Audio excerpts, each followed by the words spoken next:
Another day, another black artist showing their disrespect of black women. Y'all already know what time it is. I got the black V-neck on.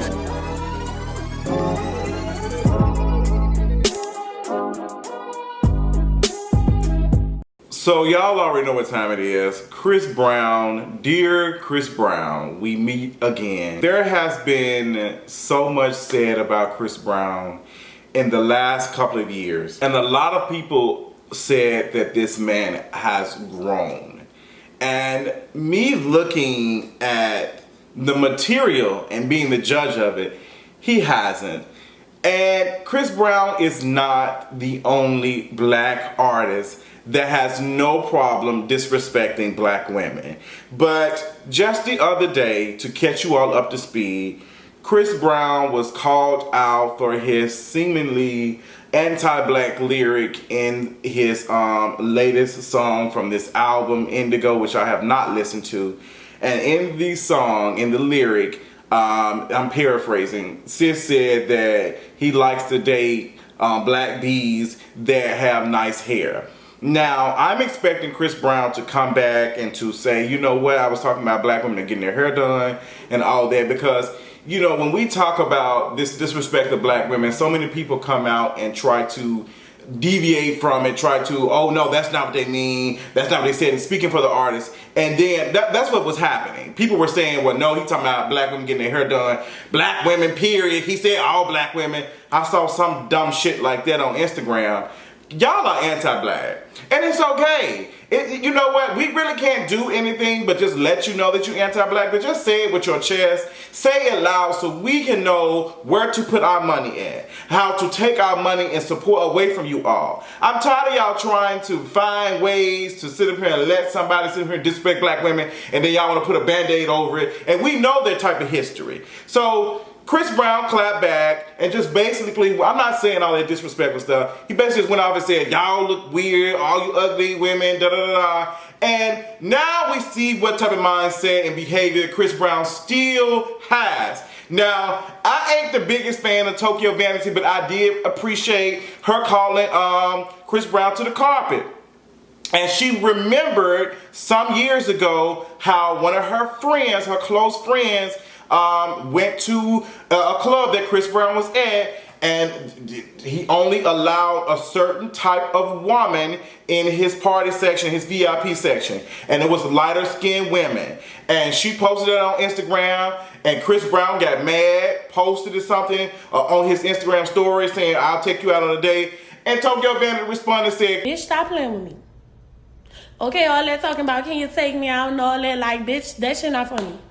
Second of all, bitch, I'm not even your type, bitch. You into things of, you know, lighter complexion. You know, coke, heroin, Molly, acid, embalming fluid, cigarettes. I'm just saying, Puerto Rican women, white women, Asian women. Bitch, in your section, your rules was no darkies. You wouldn't let my homegirl in LA, but you let all her friends in. And in Miami, you wouldn't let my other homegirl in, but you let all her friends in. But y'all was talking about no dark-skinned women. Then he tried to rely on anti-fatness to basically shame Tokyo Vanity for calling him out for his anti-blackness. But anti-fatness and anti-blackness is one thing. If you don't understand that, you need to go follow Deshaun Harrison on Twitter and get you some knowledge, because I'm not going to explain, that's not my expertise. But I'm seeing how often the two are the same.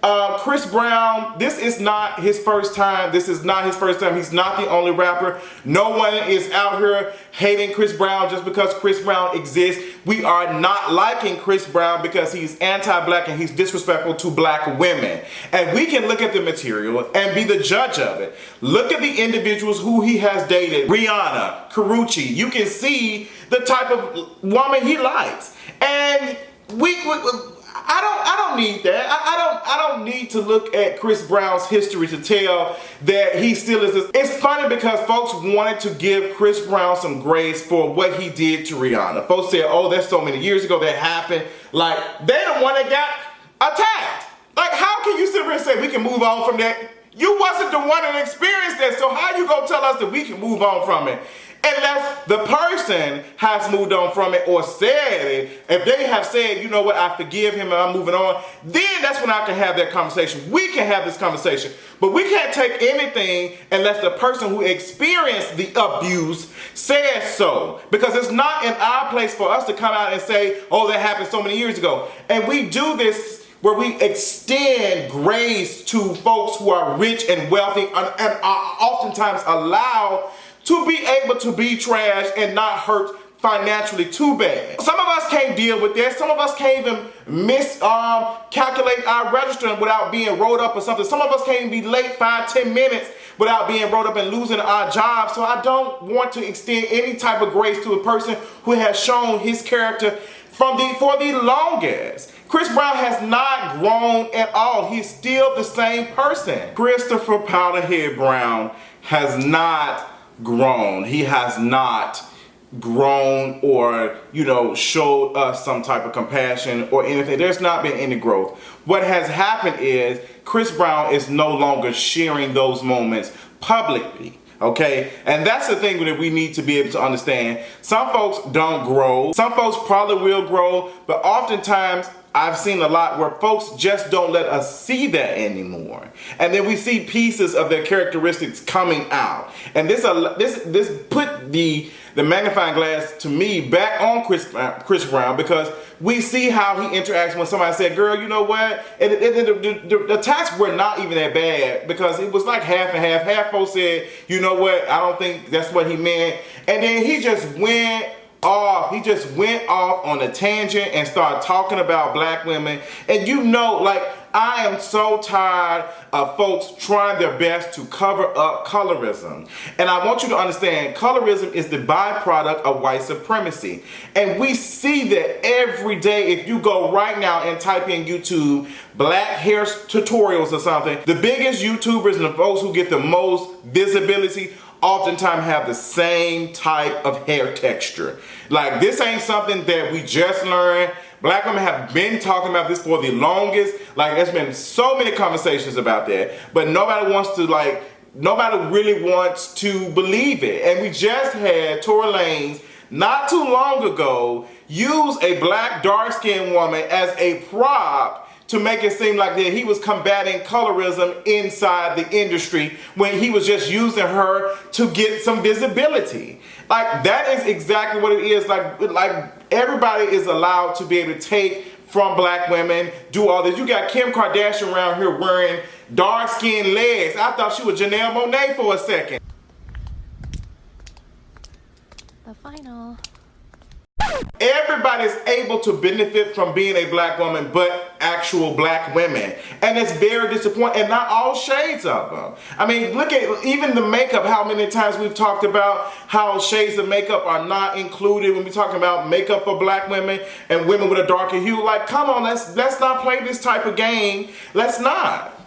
So Chris Brown coming out and saying that, and people trying to enable and make it seem like it's not that serious. Oh, but everybody has preference. I'm gonna stop you right there. Preference is a disguise of racism and prejudice. You out here saying that you don't prefer this type. Why are you spending so much energy spending time on talking about what you don't like? Should you be talking about what you do like? And even when you say it, are you saying it in a way to uplift folks? Or are you saying it to a way to uplift some and demonize others? You see, like, folks somebody saying, oh, good hair, as if someone with a little bit thicker, coarse hair like myself, this hair is not good. Like, what does that mean? This is the hair texture that is coming out of my body. And I can comb it. I've had to deal with attacks and stuff with people saying that my hair needs to be combed and brushed and all that. And I do all that, and my hair texture is still the same. It's the way it comes out. It's in my DNA. So specifically talking about Chris Brown, I want to talk to you for a second. Sis, you look like that you are one Tylenol pill away from going somewhere else. That's all I'm gonna say. You have a lot of other things to be worried about, sis, and I think it's triggering when folks call you out on your drug habits, because I think you actually have, you got you know you got some issues to work out, and you out here spazzing out like a 17-year-old in homeroom. Like the way you spazzed out and went and started dragging and talking, I was just like, this cannot be Chris Brown. Chris Brown is like damn near 30 years old, if not older. Like, and he's talking like this, and specifically about black women, like calling him weirdos and saying y'all can suck the bottom of my nut. Like, what type of, who is talking like this? But Chris Brown won't lose any of this. It's not going, because folks really don't care that black women are being like attacked by this. And even if you are one of these folks, like, and I hear this, where, oh, well, his comment did not hurt me, that's just his opinion, then shut the hell up. If it did bother you, don't say anything about it. But for the folks who bother, let them speak up. That's one thing I don't understand. You know what? I really don't even think this is a Dear Chris Brown Black B-Neck style video. I think it's what's the name, to his fans and stans who continue to enable him and support the mess that he continues to do. Like, I'm addressing all of y'all. So when I'm talking about Dear Chris Powderhead Brown, we talking about all the folks that he's associated with, and him as well, but as a collective, like, all of y'all are garbage. Chris Brown's continue, me doing this video, it's not gonna hurt him. He's still gonna be able to put out 30, 40 songs and still make a little coin from it, and still continue to shit and piss on black women like all of y'all have been doing this week. Honestly, this has been the worst week that I can name right now for black women. Y'all got somebody on here on Twitter who was called out for talking about Serena Williams with some past tweets and stuff. You got Chris Brown saying his crazy shit. You just got all these things, and it's just like, who is out here protecting black women? Like, I don't understand it. I don't get it, and it hurts me. Like, I couldn't even do this video the first day, because once I saw how he responded to Tokyo Vanity and how he responded to the reactions of folks calling him out, that let me know that Chris Brown has not changed. He's still the same person. We just don't see the evilness that we used to. We just don't see it anymore because he's hiding it. But every so often, it rears its ugly head, and it showed it out this past week. And I'm just disappointed but not surprised, because it is Chris Brown. Continue to support him. Do whatever you want to. Do whatever you will. I would not be supporting black men who sit here shitting and pissing on black women publicly like that, or even in privately. I'm just not here for it. But if I'm seeing it, I'm calling it out, and I'm not gonna support them. Now, Chris Brown ain't gonna be counseled, because there's no such thing as cancellation. I don't know, we need to talk about that too, but that's another video. There is no such thing as being counseled. The folks at the top make the decisions of stuff like this, so they gonna make him counsel if they feel like it, but they ain't being bothered by it. They're gonna continue to support him and let him put out some bullshit music as long as they can make up for their bottom line. And that's just that on period. Tell me what y'all think, and I'll talk to y'all later on tonight. Bye. That's just the way God works.